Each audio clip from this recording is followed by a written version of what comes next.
Challenging is how some have labeled it. We've been told supply is limited. Despite this, many first-time homeowners are eager to transition from renters to homeowners. And a growing number of these first-time buyers are Latino, whose homeowner rates have increased more in recent years than other ethnic groups.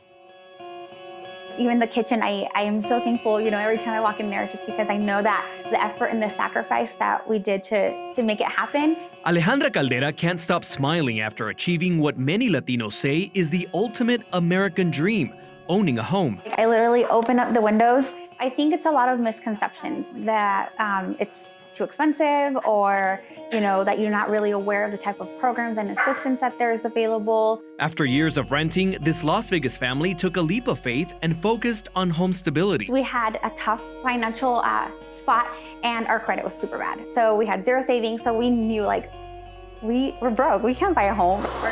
Another major hurdle was her husband's legal status. Caldera says he had all his documents, but no credit history. It was harder. So our income as married would not count with his ITIN because it was just me, because you have to have the social for the closing, for the mortgage, for the financing aspect, or you didn't qualify for certain programs. According to Lending Patterns, Nevada ranks 5th in the nation with states with the biggest share of mortgages made to Hispanic homeowners who have faced challenges from not having enough for a down payment to high home prices.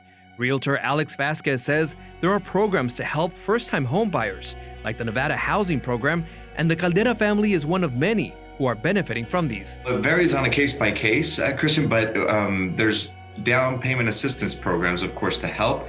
But other than that, there's programs that you can get into with as little as 3% down. So you're talking an average purchase price of $300,000 home, you're talking as little as $9,000 out of pocket. It's no secret the number of Latinos are growing, with an estimate of 60 million in the U.S., according to the Census Bureau. About 40% of Hispanic home buyers are under 34 years old.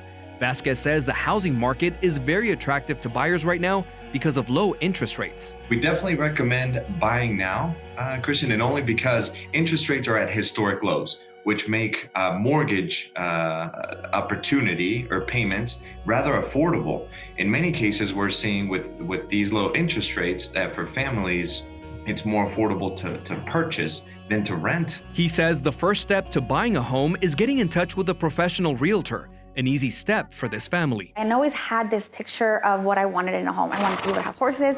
I want to be able to have animals. More than 40% of Latinos tend to purchase fixer-upper homes, according to the National Association of Hispanic Real Estate Professionals. That was the case for the Caldera family that closed in August on $280,000 home in North Las Vegas. It's not just the look, it's the lifestyle. My husband's a charro, so he's all about that country living. 3 months later, the home was remodeled and even made some space for their horse Spirit, several goats, chickens, and other pets. At first, it's kind of weird. We always say, let's pay the rent. We have to pay the rent. And I was like, wait, this is ours. We have to pay our mortgage. So it does, because you're so used to renting that when it's yours, you're like, oh man, this is mine. But it's a great feeling.